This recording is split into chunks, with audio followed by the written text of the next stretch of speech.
నమస్కారం. రవి కిరణాల న్యూస్ స్వాగతం. ముందుగా ముఖ్యాంశాలు. వైజాగ్, తిరుపతి, అమరావతిని మెగా సిటీలుగా అభివృద్ధి చేస్తామన్న చంద్రబాబు. రాష్ట్ర అభివృద్ధికి పట్టణాలే కేంద్ర బిందువని చంద్రబాబు ప్రకటన. వైజాగ్ ఐటీ హబ్, తిరుపతి పర్యాటక కేంద్రంగా అభివృద్ధి చేస్తామని హామీ. మెగా సిటీల ప్రణాళికతో యువతకు ఉద్యోగాలు పెరుగుతాయని వ్యాఖ్య. హైదరాబాద్ లో సీఎం రేవంత్ అధ్యక్షతన సివిల్ మిలిటరీ కాన్ఫరెన్స్. భూ సమస్యల పరిష్కారానికి సైన్యం ప్రభుత్వ సమన్వయం. విపత్తుల వేళ పరస్పర సహకారం పెంచాలని సీఎం సూచన. రాష్ట్ర భద్రతపై పూర్తి కట్టుబాటుతో తెలంగాణ ప్రభుత్వం ఉందని వ్యాఖ్య. కేసీఆర్ పాలనలోనే సంక్షేమం బాగుండేదన్న మాచాపూర్ వాసులు. పెన్షన్లు, రైతు బంధుపై గ్రామస్తుల ఆవేదన. కాంగ్రెస్ హామీలు అమలు కాలేదని గ్రామ చావడిలో విమర్శలు. ప్రజల తరపున పోరాటం కొనసాగిస్తారన్న హరీష్ రావు. గ్రీన్ఫీల్డ్ హైవే పనులను పరిశీలించిన శ్రీధర్ రెడ్డి. జాతీయ రహదారుల మంజూరులో జగన్ పాత్ర కీలకమని వెల్లడి. ఎక్స్ప్రెస్ హైవేలను రద్దు చేయడం దురదృష్టకరమని వ్యాఖ్య. ఎన్హెచ్ 544Gపై గిన్నిస్ రికార్డు గర్వకారణమని వెల్లడి. బచావో సికింద్రాబాద్ శాంతి ర్యాలీకి తలసాని పిలుపు. సికింద్రాబాద్ అస్తిత్వాన్ని కాపాడుకోవాల్సిన అవసరం ఉందని వ్యాఖ్య. డీలిమిటేషన్ పేరుతో గుర్తింపు ఉందని చెరిపే ప్రయత్నాలపై ఆగ్రహం. రాజకీయాలకు అతీతంగా ప్రజలంతా ఐక్యంగా నిలవాలని హితవు. వైజాగ్, తిరుపతి, అమరావతిలను మెగా సిటీలుగా అభివృద్ధి చేస్తామని ఆంధ్రప్రదేశ్ ముఖ్యమంత్రి నారా చంద్రబాబు నాయుడు ప్రకటించారు. రాష్ట్ర అభివృద్ధిలో పట్టణాలే కీలక పాత్ర పోషించాలని పేర్కొన్నారు. వైజాగ్ ను ఐటీ, ఇండస్ట్రియల్ హబ్ గా, తిరుపతిని ఆధ్యాత్మిక పర్యాటక కేంద్రంగా, అమరావతిని పరిపాలన రాజధానిగా తీర్చిదిద్దామని వివరించారు. మౌలిక వసతులు కల్పనకు భారీగా పెట్టుబడులు పెట్టనున్నట్లు తెలిపారు. రహదారులు, రవాణా వ్యవస్థ, హౌసింగ్, విద్య, ఆరోగ్య రంగాల్లో సంస్కరణలు తీసుకొస్తామని స్పష్టం చేశారు. యువతకు ఉద్యోగ అవకాశాలు పెంచడమే ప్రభుత్వ లక్ష్యమన్నారు. పెట్టుబడిదారులకు అనుకూల వాతావరణం సృష్టించి రాష్ట్రాన్ని ఆర్థికంగా బలోపేతం చేస్తామన్నారు. ఈ ప్రకటన రాష్ట్ర అభివృద్ధి దిశగా కీలకంగా మారనుందని విశ్లేషకులు భావిస్తున్నారు. తిరుపతి విల్ బికమ్ రాబోయే రోజుల్లో విశాఖపట్నం, అమరావతి, తిరుపతి 3 సిటీస్ ఉంటాయి. మెగా సిటీస్గా డెవలప్ చేస్తాం. ఆ ప్రణాళికలు తయారు చేస్తున్నాం. అవన్నీ కూడా. హైదరాబాద్ కమాండ్ కంట్రోల్ సెంటర్లో ముఖ్యమంత్రి రేవంత్ రెడ్డి అధ్యక్షతన సివిల్ మిలిటరీ లైజర్ కాన్ఫరెన్స్ జరిగింది. ఈ సమావేశానికి ప్రభుత్వ ప్రధాన కార్యదర్శి Ramakrishna Rao, major general Ajay Mishra, DGP Shivadhar Reddy, రాష్ట్ర ప్రభుత్వం, భారత సైన్యానికి చెందిన ఉన్నతాధికారులు హాజరయ్యారు. తెలంగాణ ప్రభుత్వం, భారత సైన్యం మధ్య ఉన్న భూ సమస్యలు, పరిపాలనా అంశాలపై విస్తృతంగా చర్చించారు. పెండింగ్ లో ఉన్న సమస్యలను సత్వర పరిష్కారానికి సమన్వయంతో పనిచేయాలని నిర్ణయించారు. విపత్తుల సమయంలో పరస్పర సహకారం మరింత బలోపేతం చేయాలని సీఎం సూచించారు. రాష్ట్ర భద్రత, ప్రజల రక్షణ విషయంలో ప్రభుత్వం పూర్తి కట్టుబాటుతో ఉందని తెలిపారు. ఈ సమావేశం 2 వ్యవస్థల మధ్య సంబంధాలను మరింత బలపరిచే దిశగా కీలకంగా నిలిచింది.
ఎన్టీవీ ఛానల్లో వాటా దక్కించుకునేందుకు రాజా రాజకీయ ప్రయత్నాలు జరుగుతున్నాయని ఎమ్మెల్సీ తీన్మార్ మల్లన్న సంచలన ఆరోపణలు చేశారు. ఇటీవల బీఆర్ఎస్ నుంచి బయటకు వచ్చిన ఓ నాయకురాలికి ఎన్టీవీలో వాటా కావాలన్నదే ఈ పరిణామాల వెనుక కారణమని తెలిపారు.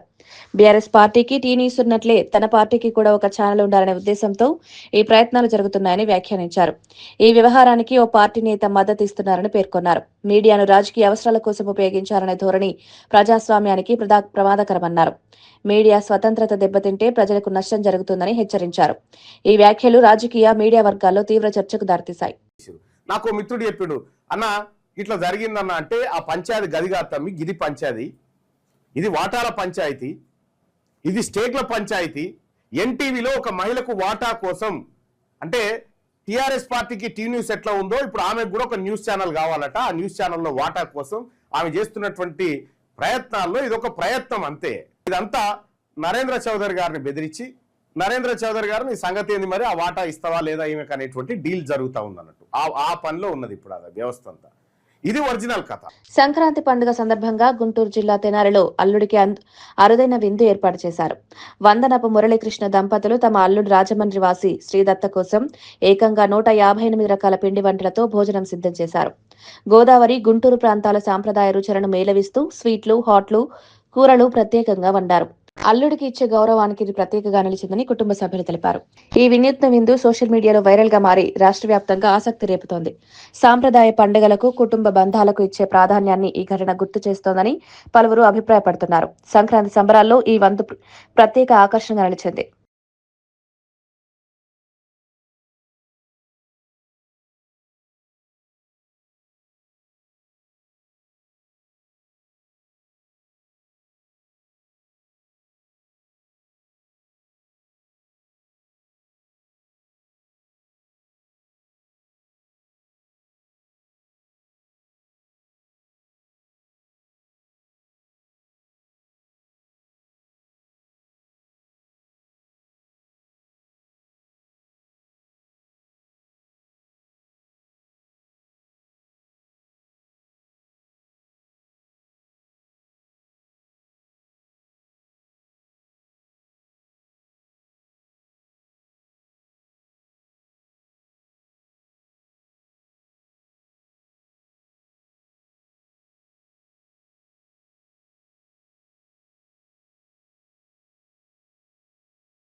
సిద్దిపేట రూరల్ మండలం మాచాపూర్ గ్రామ చావడిలో మాజీ మంత్రి హరీష్ రావు గ్రామ పెద్దలతో ఆత్మీయంగా ముచ్చటించారు. ఈ సందర్భంగా గ్రామస్తులు తమ సమస్యలను ఆయన ఎదుట వెళ్లగక్కారు. పెన్షన్లు పెరగలేదని, కొత్త పెన్షన్లు మంజూరు కావడం లేదని ఆవేదన వ్యక్తం చేశారు. రైతు బంధు తగ్గిపోయిందని, రుణమాఫీ సగమే అమలైందన్నారు. కేసీఆర్ పాలనలో 24 గంటల కరెంటు ఉండేదని, ఇప్పుడు విద్యుత్ కోతలు పెరిగాయన్నారు. కాంగ్రెస్ ప్రభుత్వం అధికారంలోకి వచ్చి ఏడాది గడిచినా ఇచ్చిన హామీలు నెరవేర్చలేదని విమర్శించారు. హరీష్ రావు గ్రామస్తుల మాటలు శ్రద్ధగా విని ప్రజల తరపున పోరాటం కొనసాగిస్తామని భరోసా ఇచ్చారు. కొద్దిగా ఉంటాయి కానీ మొత్తం అయితే మనది 5-6 రూపాయలే పోలేదు, కానీ పోతుంది ఏడో. కానీ ఇక తీరేదేమో అంటారు కదా, మొగసొమ్ము పాడేది వాళ్ళకి మంది పడుతుంది. మొగసొమ్ము ఎందుకు మెడలు పడు ఆడుతున్నారు అన్ని. ఈ భోజన సంగతి అయితే చెప్పు సార్, మూడు ఒక్కటి చెప్పినా ఈ నెలలో టెండర్ అవుతుంది, మీకు ఒక నెల లోపల పంచాలు చెప్పిస్తా. ఒకటే నెల మొన్న కలెక్టర్ గారు మీటింగ్ పెట్టి మాట్లాడినా ఒక నెల లోపల పంచాలు చెప్పిస్తా. ఉన్నాయే కోతలు పెడుతుంది వాడు కేసీఆర్ ఉండగా 65 ఏళ్ళకి తీసి 57 ఏళ్ళకి పింఛన్ చేసినప్పుడు. ఇప్పుడు కొంతమంది భర్త చచ్చిపోయిన వాళ్ళకి ఇస్తలేడు, వయసు మళ్ళిన వాళ్ళకి ఇస్తలేడు. అప్పుడు బీడీలకు కూడా చేసే వాళ్ళకి కూడా ఇచ్చిండు కేసీఆర్. ఇప్పుడు ఈయన వచ్చిన 2 ఏళ్ల మీద ఒక నెలల ఒక్క పింఛన్ ఇస్తాడు. వాడు ఏం చేయలేదు ఈ బస్సు అయితే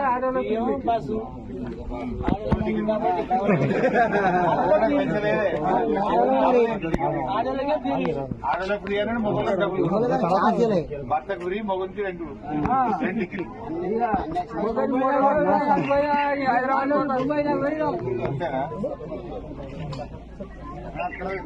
సికింద్రాబాద్ చరిత్రను అస్తిత్వాన్ని తుడిచిపెట్టే ప్రయత్నాలను సహించబోమని మాజీ మంత్రి తలసాని శ్రీనివాస్ యాదవ్ హెచ్చరించారు. ఈ నెల 17న నిర్వహించనున్న బచావో సికింద్రా శాంతి ర్యాలీ గోడపత్రికను ఆయన ఆవిష్కరించారు. డీలిమిటేషన్ పేరుతో సికింద్రాబాద్ గుర్తింపును కనుమరుగయ్యేలా ప్రభుత్వం చర్యలు తీసుకుంటోందని ఆరోపించారు. ఇది కేవలం రాజకీయ అంశం కాదని ప్రజల సాంస్కృతిక, చారిత్రక హక్కుల ప్రశ్నగా పేర్కొన్నారు. రాజకీయాలకు అతీతంగా ప్రజలంతా ఐక్యంగా ర్యాలీలో పాల్గొని తమ నిరసనను తెలియజేయాలని పిలుపునిచ్చారు. సికింద్రాబాద్ అనేది భావోద్వేగాలతో ముడిపడ్డ ప్రాంతమని, దాని పేరును మార్చడం ప్రజల మనోభావాలను దెబ్బతీస్తుందన్నారు. ర్యాలీని శాంతియుతంగా, విజయవంతంగా నిర్వహించేందుకు అన్ని వర్గాల సహకారం అవసరమని తెలిపారు. అంటే పేరు ఊరిని మార్చేస్తావా? ఎట్లా మార్చుతావు? అంటే సికింద్రాబాద్ ప్రజలంటే అంత అమాయకంగా ఉన్నారా? ఆ విషయం మొన్న లీ ప్యాలెస్ లో జరిగినప్పుడు నేను గట్టిగా మాట్లాడితే బేగంపేటలో, అమీర్పేటలో నా మీద పోలీస్ కేసు పెట్టింది. మీరు ఇవాళ పేపర్లో చూసిండొచ్చు. అంటే నేను ముఖ్యమంత్రి గారిని వాళ్ళ గదిలో మాట్లాడినా. ఓకే, చట్టపరంగా, న్యాయపరంగా నేను ఎదుర్కొంటాను, నాకేం అభ్యంతరం లేదు. నేను పోలీసులకు కూడా, డీజీపీ గారికి, పోలీస్ కమిషనర్కు ఈ సందర్భంగా తెలియజేస్తున్నా, నేను ఒక మాట మాట్లాడితే నా మీద కేసులు పెడితే రేపటి నుంచి ఈ ప్రభుత్వంలో ఉన్నటువంటి మంత్రులు కావచ్చు, ముఖ్యమంత్రి కావచ్చు, వాళ్ళు కూడా మాట్లాడితే మీరు ఆ కేసు పెట్టలేదనుకో, మేమే అప్పుడు కమిషనరేట్, పోలీస్ స్టేషన్ ఆ రోజు కూడా మేము అక్కడికి వస్తాం, కంప్లైంట్ ఇస్తాం. ఎందుకంటే న్యాయం, చట్టం అనేది అందరికీ సమానం. మనం ఒక్క మాట మాట్లాడితే ఈ రెండేళ్లలో ఎన్ని పూర్తి మాటలు మాట్లాడిలో మనం చూడలేదా? సరే, సంతోషం, కేసు పెట్టిండ్రు. ఇక మీద కూడా మరి మీ ప్రభుత్వంలో ఉన్న వాళ్ళు మాట్లాడినప్పుడు మీరు కేసు పెట్టకపోతే అప్పుడు చట్టపరంగా, న్యాయపరంగా, ధర్మపరంగా ఎట్లా పోరాటం చేయాలో మాకు కూడా. కోనసీమలోని ఐలాండ్ పోలవరం గ్రామంలో సంక్రాంతి సందర్భంగా 6 తరాల అపూర్వ కుటుంబ సమ్మేళనం జరిగింది. ఆయుర్వేద వైద్యులు ఆకొండి రామమూర్తి కుటుంబ ఆధ్వర్యంలో దేశ, విదేశాల నుంచి సుమారు 200 మంది కుటుంబ సభ్యులు హాజరయ్యారు. 90 ఏళ్ల వృద్ధుల నుంచి 9 నెలల పసికందు వరకు అందరూ ఒకచోట చేరి పండుగను ఘనంగా జరుపుకున్నారు. భోగి పళ్ళు, బొమ్మల కొలువు, సాంప్రదాయ ఆటలు, పాటలతో గ్రామం పండుగ వాతావరణంతో కలకలలాడింది. ఆకొండి, మధునా పంతుల, అల్లంరాజు వంశీల ఈ కలయిక తెలుగు కుటుంబ వ్యవస్థకు నిలువెత్తు ఉదాహరణగా నిలిచింది. మారుతున్న కాలంలో కూడా కుటుంబ బంధాల విలువలను ఈ సంఘటన గుర్తు చేస్తోందని గ్రామస్తులు తెలిపారు. సంక్రాంతి పండుగ అసలైన అర్థాన్ని ఈ కలయిక ప్రతిబింబించింది. కుటుంబం అనేది చెప్పడం కోసం ఈ యొక్క సమ్మేళనాన్ని ఏర్పాటు చేసుకున్నాం. అటువంటి మంచి సమ్మేళనంలో మా బంధువర్గం సుమారుగా 200 మంది చక్కగా ఈ సంక్రాంతిని మనలో ఉన్నటువంటి ఐకమత్యానికి, బంధు ప్రేమకి ఉండాలి, మమతానురాగాలు ఇలాగే ఉండాలని చెప్పడానికి ఒక మంచి ఉదాహరణగా ఈ కార్యక్రమాన్ని 3వ తరం చెందినటువంటి పిల్లలు అత్యంత వైభవితంగా జరిపారు.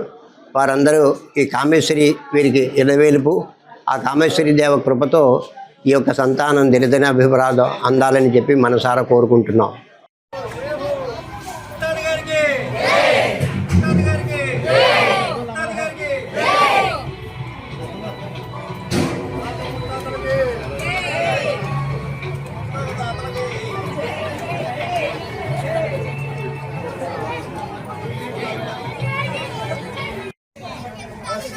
రెడీ అండి, ఇటు చూడండి.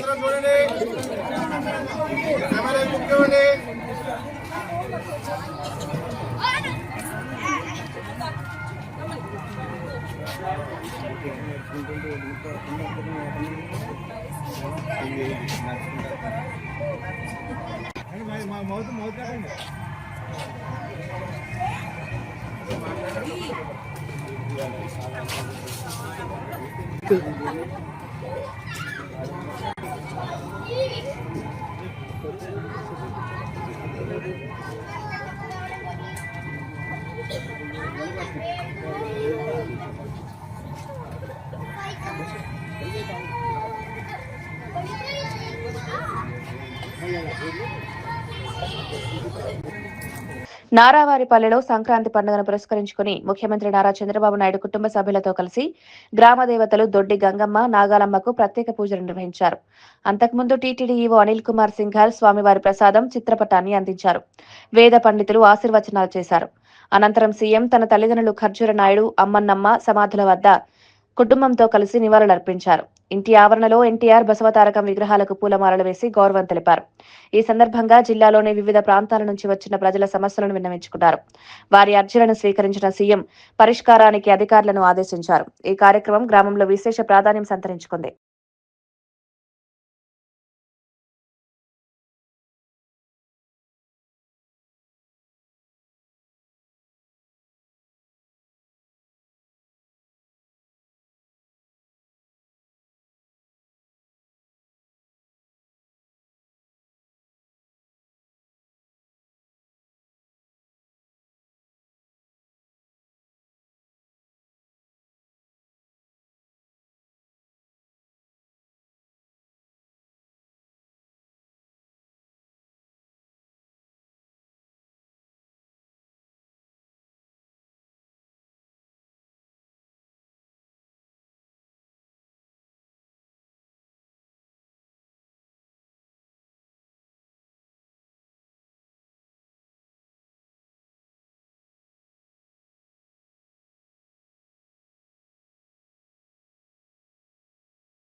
కృష్ణా జిల్లాలో సంక్రాంతి ముసుగులో కోడి పందాలు ప్యాకెట్లు విచ్చలవిడిగా జరుగుతున్నాయని వైసీపీ తీవ్ర ఆరోపణలు చేసింది.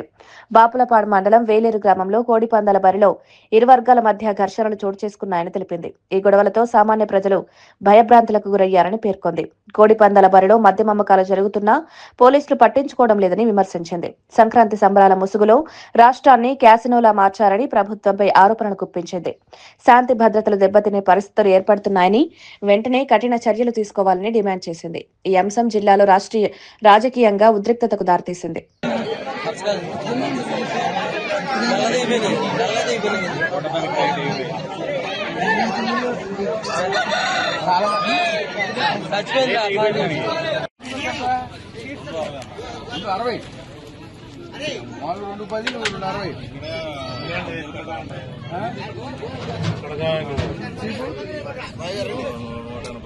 నూట 80 మామూలుగా రేట్ ఎంత ఉంది?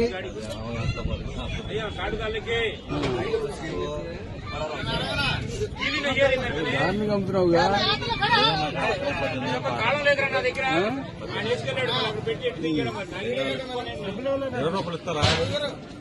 అయ్యో ఇప్పుడు నువ్వు తెచ్చుకు అమ్ముకున్నావు విడిగా, అది వేరే వాళ్ళు అమ్ముతున్నావు నువ్వు. ఎవరిది ఆ సతీష్ దా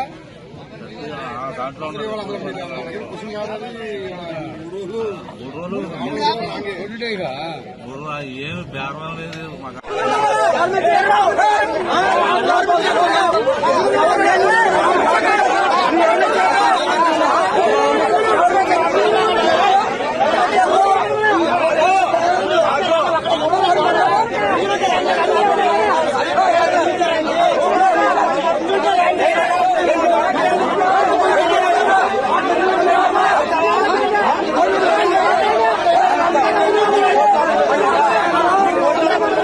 సికింద్రాబాద్ పరేడ్ గ్రౌండ్స్ లో కొనసాగుతున్న కైట్ ఫెస్టివల్ నగరవాసులను విశేషంగా ఆకట్టుకుంటోంది.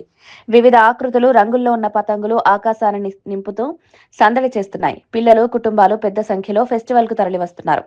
దేశ విదేశాల నుంచి వచ్చిన కైట్ ఆర్టిస్టులు ప్రత్యేక డిజైన్లతో ప్రదర్శనలిస్తున్నారు. పండుగ వాతావరణాన్ని మరింత ఉత్సాహంగా మార్చేలా సంగీత కార్యక్రమాలు, ఆహార స్టాళ్లు ఏర్పాటు చేశారు. భద్రత కోసం పోలీసులు ప్రత్యేక బందోబస్తు ఏర్పాటు చేశారు. ట్రాఫిక్ ఇబ్బందులు లేకుండా చర్యలు తీసుకున్నారు. సంక్రాంతి సంబరాల్లో ఈ కైట్ ఫెస్టివల్ ప్రధాన ఆకర్షణగా నడుస్తోంది. నగరంలో పండుగ ఆనందాన్ని పంచే కార్యక్రమంగా ఇది విజయవంతంగా కొనసాగుతోంది.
శ్రీ సత్యసాయి జిల్లాలో Bengaluru Vijayawada greenfield national highway 544G పనులను పుట్టపర్తి మాజీ ఎమ్మెల్యే దుద్దుకుంట శ్రీధర్ రెడ్డి పరిశీలించారు. ఈ సందర్భంగా మీడియాతో మాట్లాడిన ఆయన ఈ గ్రీన్ఫీల్డ్ ఎక్స్ప్రెస్ హైవే తీసుకురావడంలో మాజీ సీఎం జగన్ కీలక పాత్ర పోషించారని పేర్కొన్నారు. కేవలం 3 సంవత్సరాల్లో పుట్టపర్తి నియోజకవర్గానికి 6,000 కోట్ల రూపాయలతో NH 342, NH 716G, NH 544G రహదారులు మంజూరయ్యాయని తెలిపారు. కానీ చంద్రబాబు ప్రభుత్వం NH 716Gను రద్దు చేయడం దురదృష్టకరమన్నారు. అనంతపురం నుంచి అమరావతి వరకు ప్రతిపాదించిన ఎక్స్ప్రెస్ హైవేను ఫైళ్లకే పరిమితం చేశారని విమర్శించారు. జగన్ ముఖ్యమంత్రిగా ఉన్న సమయంలో 18,000 కోట్లతో 300 కిలోమీటర్ల జాతీయ రహదారి నిర్మాణం జరిగిందన్నారు. NH 544G పై గిన్నిస్ రికార్డు సాధించడం గర్వకారణమని తెలిపారు. ముందుగా ఈరోజు Guinness book of world record సాధించినటువంటి రాజపాత్ ఇన్ఫ్రాకాన్ కంపెనీ యాజమాన్యానికి మేనేజింగ్ డైరెక్టర్ అయినటువంటి జగదీష్ కదం గారికి, అదేవిధంగా డైరెక్టర్ టెక్నికల్ అయినటువంటి శివనాథ్ గారికి, అదేవిధంగా ఇక్కడ పనిచేసినటువంటి ప్రాజెక్టు ఇన్ఛార్జెస్కు, అదేవిధంగా స్టాఫ్కు, అదేవిధంగా ఈ ప్రాజెక్టులో పాలు పంచుకున్నటువంటి స్కిల్డ్ అన్స్కిల్డ్ లేబర్కు ప్రతి ఒక్కరికి నా ప్రత్యేక ధన్యవాదాలు, కృతజ్ఞతలు తెలియజేసుకుంటా ఉన్నాను. ఈరోజు పుట్టపర్తి నియోజకవర్గం ఒక చారిత్రాత్మకమైన నియోజకవర్గం. ఎందుకంటే భగవాన్ శ్రీ సత్యసాయి బాబా పుట్టినటువంటి పుణ్యభూమిలో ఈరోజు రాజపాత్ ఇన్ఫ్రాకాన్ వాళ్ళు 26 కిలోమీటర్లు 3 లేన్ రోడ్డు. బాబు ఒక 5 నిమిషాలు నసన్న ప్లీజ్. 26 కిలోమీటర్లు 3 లేన్ రోడ్డు, అదేవిధంగా ఎనికి మళ్ళా 26 కిలోమీటర్లు అంటే 52 కిలోమీటర్ల గ్రీన్ఫీల్డ్ హైవే NH 544G. దీన్ని అంటే మొత్తంగా 156 కిలోమీటర్ల సింగిల్ లేన్ రోడ్డు, 156 కిలోమీటర్ల సింగిల్ లేన్ రోడ్డును ఈ నెల 5వ తారీఖున ప్రారంభించి 11వ తారీఖున దాదాపుగా 156 కిలోమీటర్ల సింగిల్ లైన్ రోడ్డును పూర్తి చేసినటువంటి రాజపాత్ ఇన్ఫ్రాకాన్ యాజమాన్యానికి గిన్నిస్ బుక్ వరల్డ్ రికార్డు సాధించినటువంటి ఘనత. కడప ఆర్టీసీ బస్టాండ్లో మతిస్థిమితం లేని వ్యక్తి హల్చల్ కలకలం రేపింది. 13వ నంబర్ ప్లాట్ఫామ్పై ఆగి ఉన్న కడప పులివెందుల బస్సులోకి గాలివీడుకు చెందిన బాలరాజు ఎక్కాడు. బస్సు తాను నడుపుతానంటూ స్టార్ట్ చేయడానికి ప్రయత్నించడంతో ప్రయాణికులు భయాందోళనకు గురయ్యారు. టిఫిన్ కోసం ప్లాట్ఫామ్పై బస్సును పార్క్ చేసి వెళ్లిన డ్రైవర్ లేకపోవడంతో పరిస్థితి మరింత ఉద్రిక్తంగా మారింది. బాలరాజు కొద్దిసేపటి నుంచి బస్టాండ్ పరిసరాల్లో పిచ్చి పిచ్చిగా మాట్లాడుతూ తిరుగుతున్నట్లు సిబ్బంది తెలిపారు. అప్రమత్తమైన ఆర్టీసీ సెక్యూరిటీ సిబ్బంది అతడిని బలవంతంగా డ్రైవర్ సీట్ నుంచి దింపారు. అనంతరం బస్టాండ్ అవుట్పోస్ట్ పోలీసులకు అందించారు. ప్రమాదం తప్పడంతో ప్రయాణికులు ఊపిరి పీల్చుకున్నారు. మంచి వయసులో ఉన్నాడు పిల్లగాడు, వానికి మెంటల్ టార్చర్ ఉండదేమో తెలియదు మనకు. పార్ అయినా బయటికి అంటే ఎఫ్ఆర్ రాస్తా నేను నాకు పోయేదానికి ఎవరు నువ్వు నాకు అంటున్నాడు. మళ్ళీ పోలీసు హ్యాండ్ ఓవర్ చేసినాక బస్సు స్టార్ట్ చేసినాక మరి పోలీసు వాళ్ళు హ్యాండ్ ఓవర్ చేసినారు. పోలీసు వాళ్ళకి హెడ్ కానిస్టేబుల్కే కొడతా అంటాడు, మెట్తో కొడతా అంటాడు. మళ్ళీ వాళ్ళు హ్యాండ్ ఓవర్ చేశారు, మళ్ళీ వాళ్ళు పోలీస్ స్టేషన్ హ్యాండ్ ఓవర్ చేశారు. జరిగింది ఇది. ప్రమాదం ఏమైనా జరిగింది? ఏం లేదు. నేను అక్కడ 7:45, 8 గంటలు నేను లోపల ఉన్నాను. మళ్ళీ లోపల నుంచి బయటకు వచ్చాను 8 అంత లోపల పోలీస్ కానిస్టేబుల్ హ్యాండ్ ఓవర్ చేసుకున్నాడు. మళ్ళీ పోలీసు వాళ్ళు మాట్లాడుతున్నాడు. నేను అప్పుడు నేను లేను, అక్కడ లోపల ఉన్నాను. 7:45, 8 ఆ మధ్య ప్రాంతంలో పిచ్చి పిచ్చిగా మాట్లాడాడు. నేను లోపల వెళ్ళిపోయాను, లేను.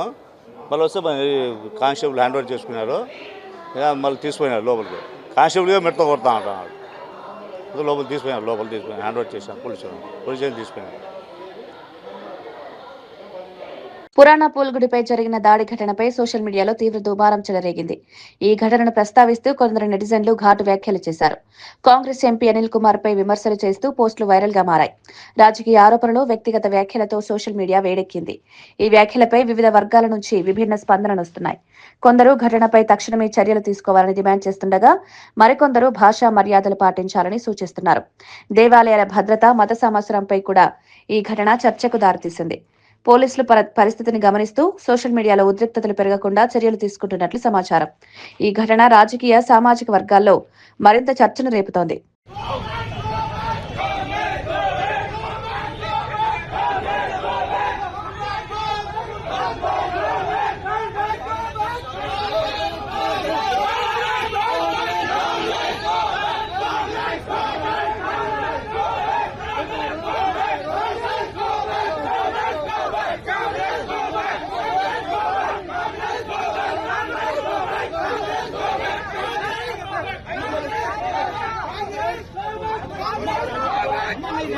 వార్తలు ముగించే ముందు ముఖ్యాంశాలు మరోసారి.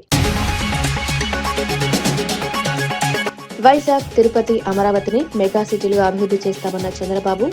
రాష్ట్రాభివృద్ధికి పట్టణాలే కేంద్ర బిందువని చంద్రబాబు ప్రకటన. వైజాగ్ ఐటీ హబ్, తిరుపతి పర్యాటక కేంద్రంగా అభివృద్ధి చేస్తామని హామీ. మెగా సిటీల ప్రణాళికతో యువతకు ఉద్యోగాలు పెరుగుతాయని వ్యాఖ్య. హైదరాబాద్ లో సీఎం రేవంత్ అధ్యక్షతన సివిల్ మిలిటరీ కాన్ఫరెన్స్. భూ సమస్యల పరిష్కారానికి సైన్యం, ప్రభుత్వ సమన్వయం. విపత్తుల వేళ పరస్పర సహకారం పెంచాలని సీఎం సూచన. రాష్ట్ర భద్రతపై పూర్తి కట్టుబాటుతో తెలంగాణ ప్రభుత్వం ఉందని వ్యాఖ్య. కేసీఆర్ పాలనలోనే సంక్షేమం బాగుండేదన్న మాచాపూర్ వాసులు. పెన్షన్లు, రైతు బంధుపై గ్రామస్తుల ఆవేదన. కాంగ్రెస్ హామీలు అమలు కాలేదని గ్రామ చావడిలో విమర్శలు. ప్రజల తరపున పోరాటం కొనసాగిస్తారన్న Harish Rao. Green field highway పనులను పరిశీలించిన శ్రీధర్ రెడ్డి. జాతీయ రహదారుల మంజూరులో జగన్ పాత్ర కీలకమని వెల్లడి. ఎక్స్ప్రెస్ హైవేలను రద్దు చేయడం దురదృష్టకరమని వ్యాఖ్య. NH 544Gపై గిన్నిస్ రికార్డు గర్వకారణమని వెల్లడి. బచావో సికింద్రాబాద్ శాంతి ర్యాలీకి తలసాని పిలుపు. సికింద్రాబాద్ అస్తిత్వాన్ని కాపాడుకోవాల్సిన అవసరం ఉందని వ్యాఖ్య. డీలిమిటేషన్ పేరుతో గుర్తింపు ఉందని జరిపే ప్రయత్నాలపై ఆగ్రహం. రాజకీయాలకు అతీతంగా ప్రజలంతా ఐక్యంగా నిలవాలని హితవు. ఇవి ఈనాటి వార్తా విశేషాలు. మరో బులెటిన్లో మళ్ళీ కలుద్దాం. నమస్కారం.